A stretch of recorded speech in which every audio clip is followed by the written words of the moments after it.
Bismillahirrahmanirrahim. Alhamdulillahirabbil alamin. Allahumma shalli wa sallim wa barik ala sayyidina Muhammadin wa ala alihi wa sahbihi ajma'in.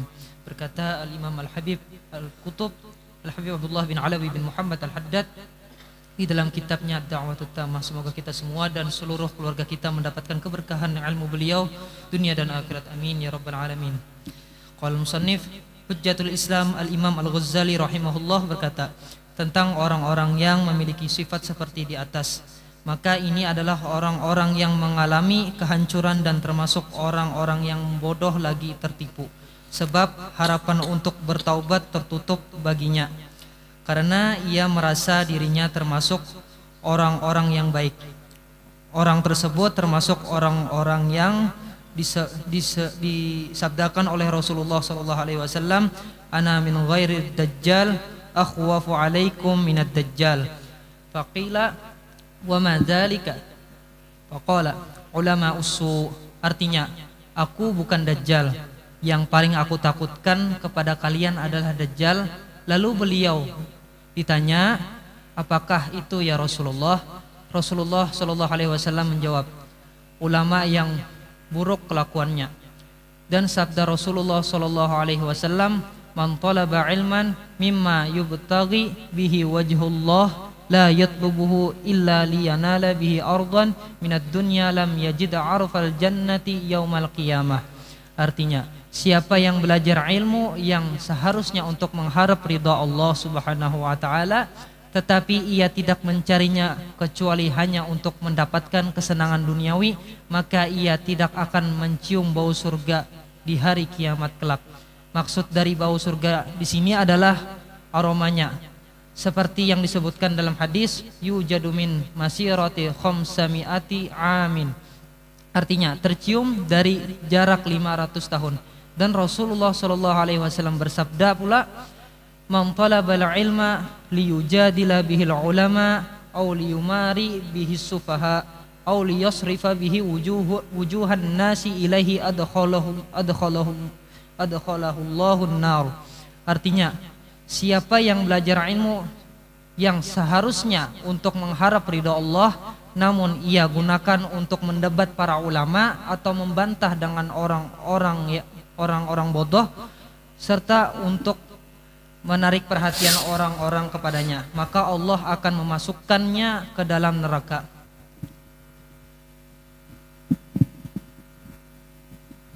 Telah disebutkan dalam sebuah riwayat, ada seseorang yang telah menemani Nabi Musa alaihissalam dan selalu bersamanya hingga belajar ilmu darinya.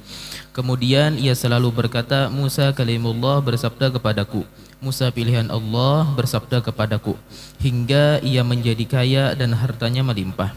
Kemudian setelah beberapa lama Nabi Musa alaihissalam kehilangan dirinya dan selalu menanyakan keberadaannya. Tetapi Nabi Musa alaihissalam tidak mendengar kabar tentangnya. Sampai suatu waktu datanglah seseorang kepadanya dengan tangan membawa seekor babi yang di lehernya ada seutas tali hitam. Maka Nabi Musa pun menanyainya, apakah engkau pernah melihat orang yang sedang kucari? Orang itu menjawab, ya, ia adalah babi ini. Lalu Nabi Musa alaihissalam berdoa kepada Allah agar mengembalikannya pada wujud yang semula untuk menanyakan sebab terjadi peristiwa yang menimpanya. Maka Allah mewahyukan kepada Nabi Musa, wahai Musa, meskipun engkau berdoa kepadaku dengan doa Adam dan yang hidup setelahnya, aku tidak akan mengembalikan wujudnya seperti semula, tetapi aku akan memberitahukan kepada engkau kenapa aku berbuat demikian kepadanya, karena dia mencari dunia dengan atas nama agama. Bismillahirrahmanirrahim. Alhamdulillahirrahmanirrahim, dzil judi wal imtinan.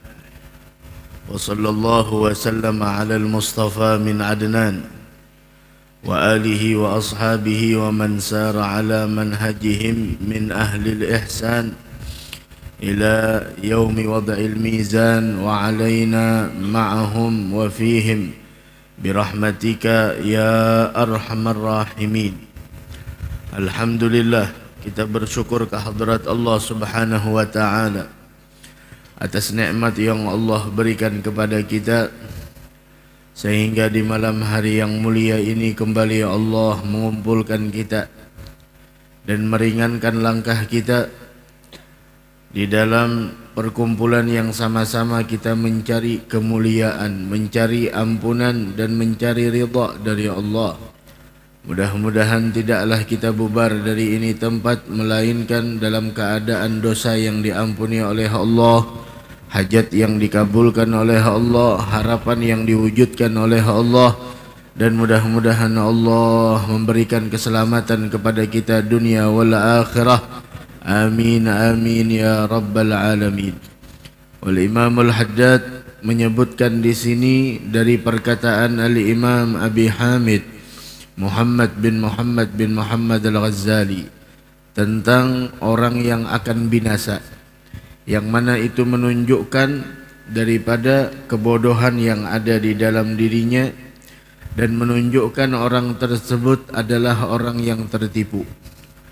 Karena sesungguhnya orang ini tidak diharapkan lagi bisa bertaubat, dan mereka adalah orang-orang yang menjual agama demi kepentingan dunia, yaitu, dan mereka adalah dijuluki dengan ulama ussu, sehingga Nabi Muhammad sallallahu alaihi wasallam bersabda, ana min ghairi dajjal akhwafu alaikum minad dajjal. Ada yang lebih saya takutkan atas kalian melebihi daripada dajjal. Yang maknanya saya tidak takut umat saya tergoda dengan dajjal, tapi ada lagi yang lebih saya takuti daripada dajjal, yang mengakibatkan umat saya tergoda, yang mengakibatkan umat saya terbawa. Ana min ghairi dajjal akhwafu alaikum minad dajjal. Saya lebih khawatir atas kalian melebihi daripada dajjal. Ada yang saya khawatirkan. Gila fama huwa ya Rasulullah? Gala al ulama usu, yaitu adalah ulama-ulama yang jahat. Wal'iyadzubillah subhanahu wa ta'ala. Mudah-mudahan kita terpeliharakan, yang mana ulama tersebut kelakuannya adalah melenceng dari Al-Quran dan Al-Hadis, sehingga diperingatkan oleh Nabi kita Muhammad sallallahu alaihi wasallam, man talaba ilman mimma yubtagha bihi wajhullahi la yatlubuhu illa liyanala bihi aradan minad dunya lam yajid arfal jannah yaumal qiyamah. Yang artinya, siapa orang yang mencari ilmu, siapa orang yang duduk di majelis, siapa orang yang mempelajari ilmu pengetahuan agama yang seharusnya dia niatkan mencari ilmu itu adalah untuk meraih ridha-Nya Allah. Tidaklah ilmu itu dituntut, tidaklah ilmu itu dicari untuk mendapatkan daripada kesenangan duniawi. Akan tetapi ada orang-orang yang mencari ilmu, ada orang-orang yang duduk mendengarkan ilmu yang harusnya dia duduk mendengarkan ilmu tujuannya adalah untuk mencari ridha Allah, akan tetapi dia rubah niatnya. Liyana labihi aradan minad dunya, untuk mendapatkan kesenangan duniawi. Apa balasannya? Lam yajid arfal jannati yaumal qiyamah. Dia tidak akan pernah mendapatkan aroma surga nantinya besok di hari kiamat. Wa arful jannah ay rihuha. Yang dimaksud dengan aroma surga yaitu adalah wanginya surga, yang mana disebutkan dalam sebuah riwayat yujadu min masirati 500 am, bahwasanya aroma surga itu tercium dari jarak 500 tahun perjalanan. Masya Allah, ini dikarenakan niatnya. Dari karenanya pentingnya niat, innamal a'malu binniyat. Pentingnya niat, pentingnya kita punya niat yang baik dalam menuntut ilmu. Pekerjaannya mulia, tapi pekerjaan yang mulia bisa berubah dari kemuliaan tersebut karena sebuah niat dan tujuan. Karena sebuah niat dan tujuan. Dari karenanya jangan sampai kita duduk di majelis ilmu atau di sana kita melakukan sesuatu pekerjaan yang mulia yang harusnya kita kerjakan untuk mencari ridha Allah, malah kita lakukan untuk mencari kesenangan dunia, yang akhirnya bukan mendapatkan pahala, namun kita mendapatkan sebuah kehancuran dan kebinasaan. Wal'iyadzubillah subhanahu wa ta'ala. Itu aroma surga tercium 500 tahun perjalanan. Namun di dalam riwayat yang lain, bukan hanya mereka yang mempunyai tujuan yang jahat dan jelek dalam menuntut ilmu agama, namun ada juga di sana orang-orang yang tidak mendapatkan dan tidak mencium aroma surga yang harusnya aroma surga tercium dari jarak 500 tahun perjalanan. Siapa mereka? Yaitu adalah mereka orang-orang yang mana tidak mempunyai kecemburuan terhadap agama di tengah keluarganya. Ada juga tidak mendapatkan. Dan ini sangat dikhawatirkan. Begitu banyak di akhir zaman kepala-kepala keluarga tidak ada mempunyai kecemburuan terhadap agama di tengah-tengah keluarganya. Maksudnya bagaimana? Maksudnya orang tuanya tidak pernah tidak pernah marah ketika anaknya tidak sholat. Orang tuanya tidak pernah menanyakan kepada anak-anaknya ketika anaknya dalam sehari berlalu darinya tidak baca Al-Quran. Orang tuanya tidak pernah memperhatikan urusan agama terhadap anak-anaknya. Anak perempuannya keluar rumah tidak memakai jilbab atau dalam keadaan membuka aurat. Orang tuanya tidak peduli akan hal tersebut. Tidak ada mempunyai kecemburuan terhadap agama, atau yang disebut di dalam hadis ad-dayyuth. Orang yang semacam ini adalah dayyuth, orang yang tidak mempunyai kecemburuan agama terhadap keluarga-keluarganya, mobil khusus keluarganya yang ada satu rumah dengannya. Mudah-mudahan kita dihindarkan dari sifat yang semacam itu, insyaallah. Amin ya rabbal alamin. Kemudian lagi Rasul mengatakan, man talabal ilma liyujadila bihil ulama wa yumariya bihis sufaha. Coba lihat, pekerjaannya mulia tapi tujuannya yang salah, sehingga apa yang dia dapatkan sesuai dengan apa yang dia tuju. Faman kana hijratuhu ilallahi wa rasulih fahijratuhu ilallahi wa rasulih wa man kana hijratuhu lid-dunya yusibuha aw imra'atin yankihuha fahijratuhu ila ma hajara ilaih. Siapa orang yang berhijrah tujuannya untuk Allah dan Rasulnya, maka dia dapatkan sesuai apa yang dia niatkan. Tapi siapa orang yang hijrah tujuannya adalah untuk dunia, untuk kesenangan dunia yang akan dia dapatkan, atau wanita yang ingin dia nikahi, maka hijrahnya itu sesuai dengan apa yang dia niatkan. Dari karenanya perbanyak niat dan perbaiki niat. Dan inilah yang dipesankan oleh gurunya Al-Habib Ali Al-Habsyi sahibul maulid Simtud Durar, ketika meminta wasiat kepada gurunya yang bernama Al-Habib Abu Bakar bin Abdullah bin Talib Al-Attas, maka salah satu wasiat yang beliau sampaikan adalah yaitu perbaiki niat. Niat diperbaiki, niat perbaiki. Bil khusus nuntut ilmu, niatkan sampai kita wafat. Nuntut ilmu itu tidak ada batasan usia, niatkan sampai wafat. Seandainya kita meninggal dunia, maka kita akan mendapatkan apa yang kita niatkan.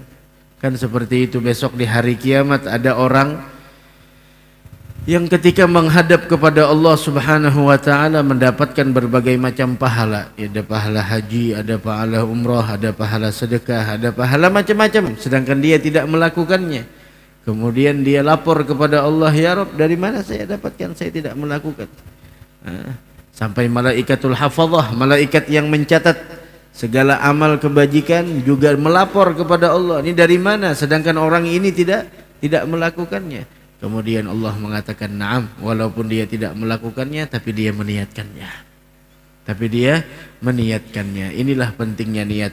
Perbanyak kita orang punya niat dan perbaiki niat kita. Itu ada diceritakan dua orang bersaudara yang di atas dalam keadaan ibadah, dan yang di bawah dalam keadaan maksiat. Maka dua orang bersaudara ini yang di atas dalam keadaan ibadah dan yang di bawah dalam keadaan maksiat. Subhanallah, yang di bawah tadinya maksiat, dia berpikir, sampai kapan saya berbuat maksiat? Tidak ada habisnya. Kesenangan maksiat sifatnya sementara, tapi penyesalannya selama-lamanya. Akan tetapi ibadah susahnya sementara, tapi nikmatnya selamanya. Maka yang di bawah ini ingin naik ke atas. Tujuannya untuk menyusul saudaranya dan ikut serta dalam beribadah. Taubat kepada Allah. Yang di atas tadinya ibadah, dia berpikir, aduh sampai kapan saya ibadah? Udah, saudaranya ada di bawah lagi maksiat, tujuannya mau turun ke bawah, tujuannya apa? Tujuannya untuk melakukan kemaksiatan. Coba-coba dah, besok-besok taubat. Hari ini maksiat, besok taubat. Maka subhanallah, yang di atas turun ke bawah dengan tujuan melakukan maksiat, yang di bawah naik ke atas tujuannya adalah ingin ikut serta melakukan ibadah. Di tengah perjalanan, di tengah-tengah anak tangga, dua-duanya meninggal dunia. Maka yang di atas dikumpulkan, dihalau di padang mahsyar tergantung niatnya, yaitu niat maksiat, dan yang di bawah yang tadinya maksiat besok dibangkitkan dan dikumpulkan di padang mahsyar, digiring ke padang mahsyar tergantung niatnya, yaitu niat melakukan ibadah. Dari karenanya setelah selesai maghrib, ayo kita punya tekad untuk sholat fardu isya. Nantinya sebelum tidur niatkan, kalau saya bangun niat sholat tahajud. Tujuan kita begitu. Kalau sampai kita waktu kita umur kita sampai subuh, niatkan lagi, saya punya tekad sholat subuh. Setelah sholat subuh tekadkan lagi sholat duha. Setelah itu tekadkan lagi kalau sampai zuhur mau sholat zuhur. Begitu juga asar, maghrib, begitu. Sampai pada akhirnya orang tersebut mempunyai niat yang sangat banyak dan dia mendapatkan pahala di sisi Allah Subhanahu wa ta'ala. Dari karenanya setiap ibadah yang harusnya di dalamnya diniatkan untuk meraih ridha Allah, jangan pernah kita campur untuk meraih kesenangan duniawi. Karena apabila setiap suatu ibadah, setiap suatu pekerjaan yang di dalamnya harusnya hanya kita fokuskan tujuan kita untuk mencari ridha Allah, namun karena kebodohan, karena nafsu, karena hawa, karena godaan syaitan, maka tergoda dia mempunyai tujuan selain dari itu, akan tetapi tujuannya adalah untuk meraih kesenangan duniawi, maka orang tersebut termasuk orang yang akan mendapatkan kebinasaan dan dia akan hancur. Bahkan diceritakan di dalam sebagian akhbar, anna rajulan sahiba Musa alaihi salam. Ada salah seorang yang dulunya melazimkan Nabi Musa. Ini dengarkan, Masya Allah, berteman dengan Nabi Musa. Bukan dengan ulama lagi, bukan mendampingi ulama lagi, tapi mendampingi Nabi minal anbiya, dan termasuk ulul azmi minar rusul. Nabi Musa alaihi salatu wassalam, Masya Allah, mendampingi siapa? Mendampingi Nabi Musa yang bergelar dengan kalimullah. Bukan ulama lagi yang dia dampingi, maaf. Yang dia dampingi ini Nabi minal anbiya, dan dia melazimkan terus mendampingi sampai dia ngambil ilmu. Dan subhanallah, memang banyak dia dapatkan ilmu dengan Sayyidina Musa, sehingga dia senantiasa mengatakan haddatsana Musa kalimullah, haddatsana Musa safiyullah. Dia mengatakan Sayyidina Musa yang bergelar dengan kalimullah mengatakan begini, saya ngambil ilmu dari Nabi Musa begini begitu. Sampai pada akhirnya diceritakan bahwasanya orang tersebut menjadi kaya, dan dia setelah menjadi kaya hartanya melimpah. Lalu Nabi Musa kehilangan orang tersebut. Mana tadi yang mendampingi beliau? Maka subhanallah, faja'ala yas'alu anhu fala yasma' lahu bi khabarin. Terus di sana cari-cari, tapi Nabi Musa tidak menemukan beritanya. Sampai ada orang yang mengatakan bahwasanya Fasa'alahu Musa anhu hal ra'ahu faqala lahu na'am huwa hadzal khinzir. Kemudian Nabi Musa alaihi salatu wassalam menanyakan apakah ada orang yang melihatnya. Ternyata ada. Ternyata ada. Kemudian setelah datang seseorang membawa seekor babi. Seekor babi yang di lehernya ada seutas tali yang berwarna hitam. Kemudian Nabi Musa bertanya, apakah engkau ada melihat orang yang dulu menemani saya, mendampingi saya, ajudannya saya? Masya Allah. Orang tersebut mengatakan, iya saya ada melihat. Mana? Nih babi ini jadinya orangnya, jadi babi. Jadi baboy, jadi babi. Ini orangnya. Masuk jadi babi, manusia jadi babi. La haula wala quwwata illa billah. Maka Nabi Musa bingung loh. Maka tadinya mendampingi saya, jadi ajudan saya, Masya Allah, kemana-mana. Haddatsana Musa kalimullah, haddatsana Musa safiyullah. Nabi Musa bersabda begini, saya dapat ini dari Nabi Musa, macam-macam. Tapi akhirnya jadi babi. Ini ada apa? Harusnya mendampingi orang mulia, engkau ikut mulia. Harusnya ketika engkau menjadi ajudannya orang mulia, kau pun jadi orang yang mulia. Ketika engkau mendampingi orang yang mulia, harusnya engkau pun adalah orang yang mulia. Tapi kenapa? Bukan kemuliaan yang dia dapatkan, tapi kehinaan yang dia rasakan. Ada apa? Maka Nabi Musa bertanya dan meminta kepada Allah, ya Rabb, kembalikan bentuk orang ini seperti semua. Kembalikan. Kemudian Allah mewahyukan kepada Nabi Musa, "Lau sa'altani bima sa'alani bihi Adam faman ba'dahu lam a'idhu ila suratih." Musa, seandainya engkau meminta kepadaku dengan permintaan yang pernah diucapkan oleh Nabi Adam dan setelah Adam hidup, semuanya apa yang mereka ucapkan kau pakai itu semua doa untuk mengembalikan bentuk orang ini, lam a'idhu ila suratih. Saya tidak akan pernah mengembalikan bentuknya. Ini mengerikan, luar biasa. Walakin ukhbiruka anhu lima sana'tu bihi hadza.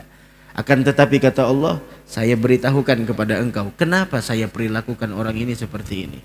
Kenapa saya lakukan orang ini seperti ini, berubah. Berubah bentuknya yang tadinya manusia menjadi seekor babi. Tahu kenapa wahai Musa? Kemudian Nabi Musa mengatakan, ada apa wahai Allah? Gala innahu kana yatlubud dunya biddin. Maka Allah mengatakan, dengarkan apa kata Allah, innahu kana yatlubud dunya biddin. Karena dia mencari kesenangan dunia mengatasnamakan agama. La ilaha illallah. Mencari kesenangan dunia yang sifatnya sementara, tapi yang dia cari itu kesenangan dunia dia bawa atas nama agama, sehingga menjadi seperti itu. Harusnya berdampingan dengan orang mulia, ikut mulia. Ada manusia yang jadi anjing, ada anjing yang masuk surga. Anjing siapa?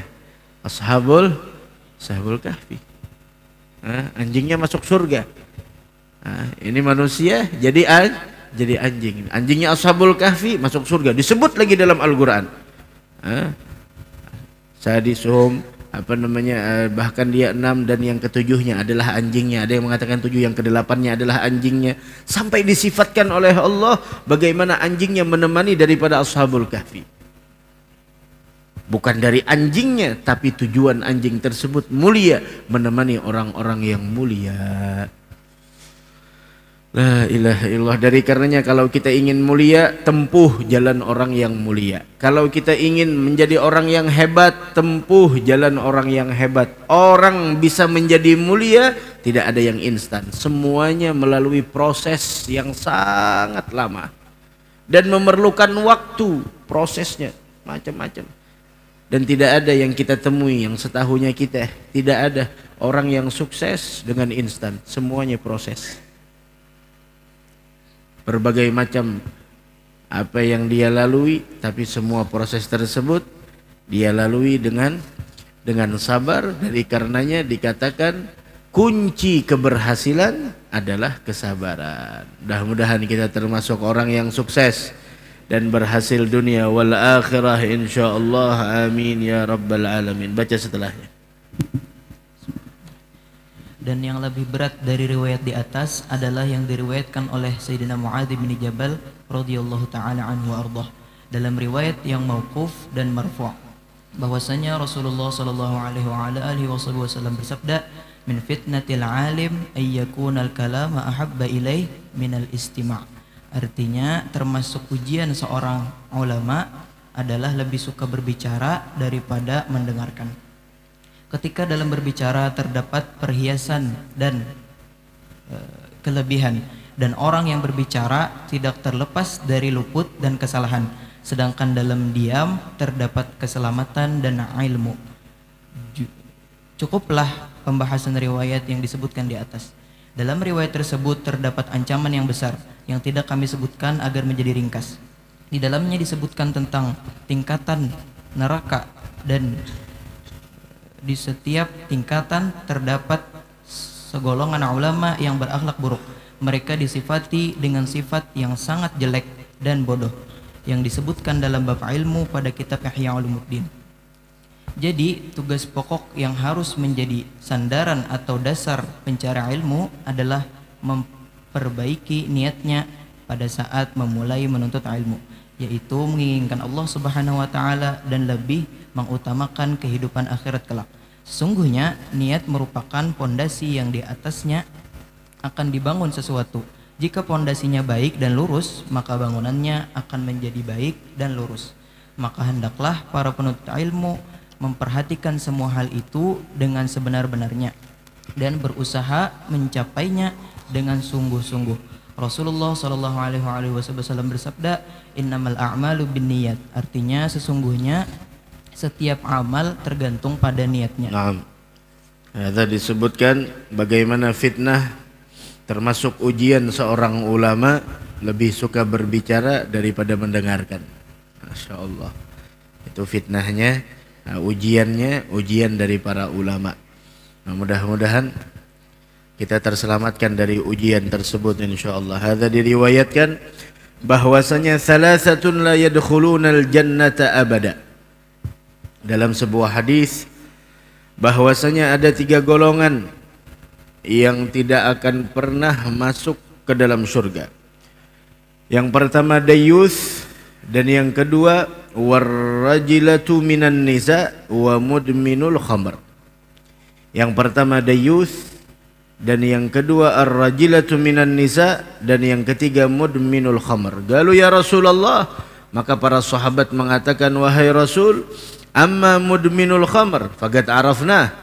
Adapun orang yang mabok-mabokan tidak henti-hentinya, Masya Allah, mabok-mabokan terus mabok, dari minum-minuman narkoba sampai paling bawah kecubung, Masya Allah, mabok. Mudminul khamr, orang yang terus-terusan dalam keadaan mabok, maka orang ini sudah kami ketahui, orang tersebut ma'ruf, sudah tahu dah orang mabok. Famad dayuth, kata sahabat, apa itu dayuth? Apa itu dayuth? Maka Nabi Muhammad mengatakan, dayuth alladzi la yubali man dakhala ala ahlih, yaitu adalah orang yang tidak pernah peduli apa yang masuk kepada keluarganya, tidak pernah peduli. Bahkan dalam riwayat yang lain bahwasanya ada yang mengatakan bahwa yang dimaksud dengan dayuth yaitu adalah bahwasanya man yugirru su'a ila ahlih. Ada dalam satu riwayat ada Imam As-Sakhawi, nah, man yugirru su'a ila ahlih, yang dimaksud dayuth adalah orang yang diam, bahkan dia setuju dengan kejahatan dan keburukan yang masuk di tengah-tengah keluarganya.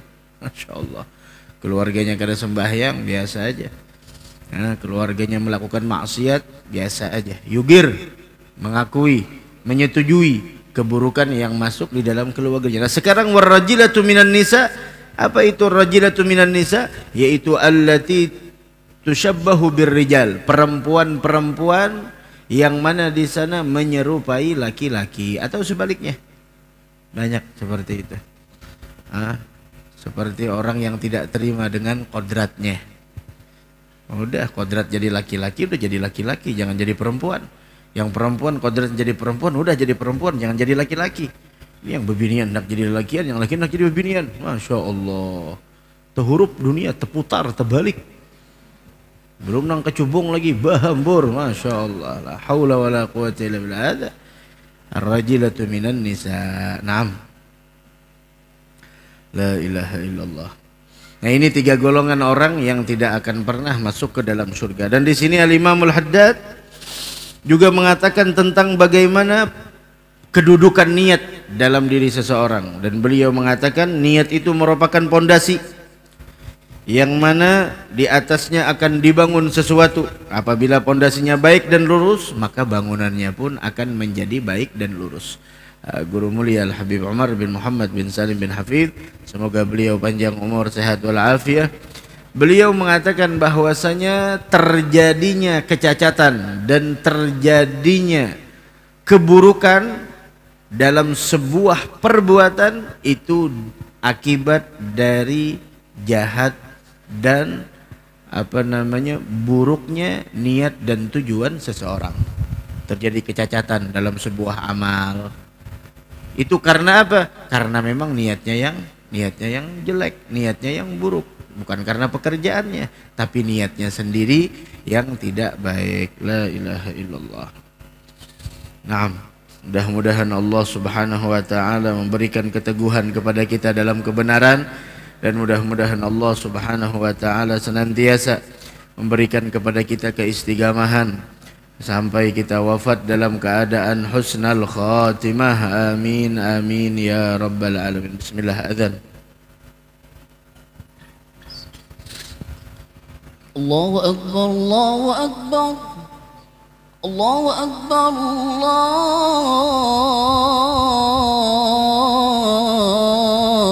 Allahu akbar. Asyhadu an la ilaha illallah.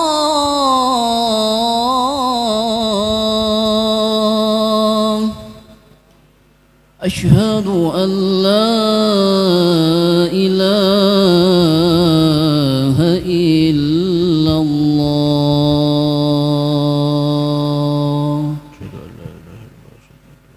Asyhadu anna Muhammadar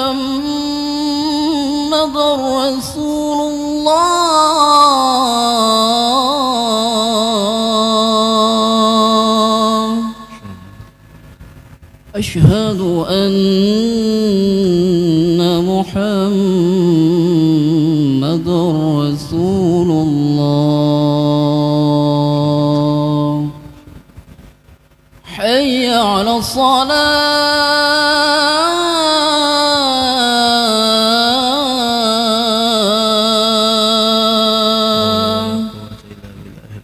Hayya 'ala salat.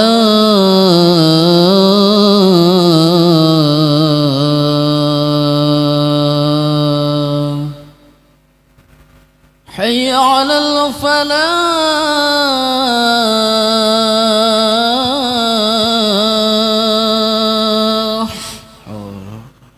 Hayya 'alal falah.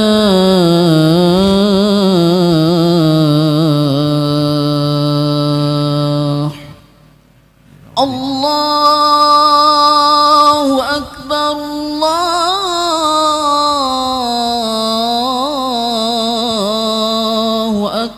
Allahu akbar. La ilaha illallah. Alhamdulillahirabbil alamin.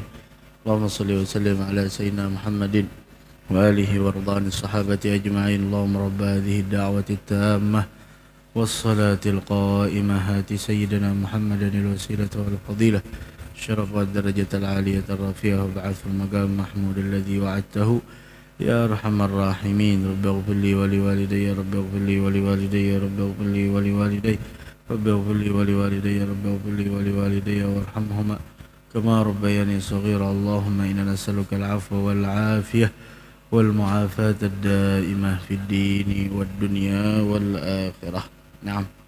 Dan di sini Al-Imamul Haddad kembali di sana menyebutkan tentang bagaimana Al-Imamul Ghazali, Abi Hamid Muhammad bin Muhammad Al-Ghazali menyebutkan, wa qad dzakara Al-Imamul Ghazali fi awwal bidayatil hidayah. Al-Imamul Ghazali menyebutkan di awal kitabnya Bidayatul Hidayah sebagai tambihan jami'an, peringatan untuk semuanya, yang mana beliau mengatakan di situ, nabbaha bihi talibal ilmi ala ma huwa al-fasidu minan niyat was sahih minha, yang mana beliau mengingatkan para penuntut ilmu tentang niat-niat yang jelek dan niat-niat yang baik, dan segala yang dianjurkan dan yang tidak dianjurkan. Ma yanbaghi ma la yanbaghi minha, wa dzalika qauluhu amma ba'd. Dan itu peringatan yang tersebut beliau mengatakan, fa'alam ayyuhal harisu ala iktibasil ilm. Beliau mengatakan bahwasanya ketahuilah wahai orang-orang yang sangat menginginkan ilmu, al-mudhiru min nafsihi, bahwasanya orang-orang yang bertujuan, yang mana tujuannya adalah orang yang benar-benar menginginkan ilmu, yang menampakkan dari dirinya keinginan yang kuat dan benar-benar haus akan ilmu. Jika dalam mencari ilmu engkau bertujuan sampai akhir, beliau mengatakan, maka apabila benar tujuannya, seluruh ikan-ikan yang ada di laut pun memintakan ampun untuk orang tersebut. Padahal orangnya belajar, Masya Allah, tapi niatnya baik, tujuannya bagus. Dari karenanya diceritakan tuh dahulunya orang tua yang ada di Hadramaut, mereka mengajarkan niat kepada anaknya sebagaimana seorang guru mengajarkan Fatihah kepada muridnya. Artinya teliti betul. Anaknya mau keluar dari rumah menuju ke masjid, maka orang tuanya mengatakan, nak, niat nanti kalau di jalan ketemu orang tua saliman. Apabila ketemu orang yang susah dibantu, orang yang perlu pertolongan ditolong. Ketemu orang yang lebih tua, ucapkan assalamualaikum terlebih dahulu. Begitu. Kalau kita ingin tahu apa niat kita, tanyakan pekerjaan ini tujuannya untuk apa. Disitulah akan ada niat. Kita datang ke sini antara maghrib isya dan di majelis-majelis yang lain, tujuannya untuk apa? Tujuannya untuk mempergunakan umur yang Allah berikan, membawa bekal nantinya di negeri akhirah, kemudian mensyukuri nikmat hidup, nikmat sehat, nikmat umur, untuk mencari ilmu pengetahuan agama, meraih ridha-Nya Allah, meraih ampunannya Allah, meraih kasih sayangnya Allah Subhanahu wa taala, begitu. Sampai pada akhirnya. Mudah-mudahan Allah perbaiki niat kita. Mudah-mudahan Allah Subhanahu wa taala menjadikan kita semuanya orang-orang yang ahli istiqamah. Wa allaw istaqamu 'ala at-tariqati la asqaina minhum ma'an ghadaqa. Seandainya seseorang itu istiqamah benar-benar di jalan yang diridhai oleh Allah Subhanahu wa taala, maka Allah akan limpahkan keberkahan kepada mereka. Dari karenanya kunci keberkahan ada di dalam keistiqamahan, baik keberkahan yang Allah berikan dari jalur langit ataupun keberkahan yang Allah keluarkan dari jalur bumi. Pentingnya doa yang diajarkan oleh almarhum Guru Bangil kepada almarhum Abah Guru Sekumpul, Allahumma inni as'aluka taubah wal maghfirah wat taufiq wal hidayah wal istiqamah wa husnal khatimah. Ada 6 perkara yang sangat penting dalam hidup. Nas'aluka taubah wal maghfirah, taufiq wal hidayah wal istiqamah wa husnal khatimah. Mudah-mudahan Allah berikan kita keistiqamahan dan semoga kita diwafatkan dalam keadaan husnal khatimah. Dan guru-guru kita yang masih ada, kita doakan mereka panjang umur, sehat afiah. Dan guru-guru kita yang telah wafat, mudah-mudahan Allah membalas kebaikan mereka dengan sebaik-baik balasan. Amal ibadah mereka diterima, kesalahan mereka diampuni, dan mudah-mudahan kubur mereka dijadikan kebun daripada kebun surganya Allah Subhanahu wa taala. Dan mudah-mudahan kita yang ditinggalkan oleh guru-guru kita, semoga kita masih bisa berjalan di jalan mereka sampai kita tutup usia insyaallah. Amin amin ya rabbal alamin.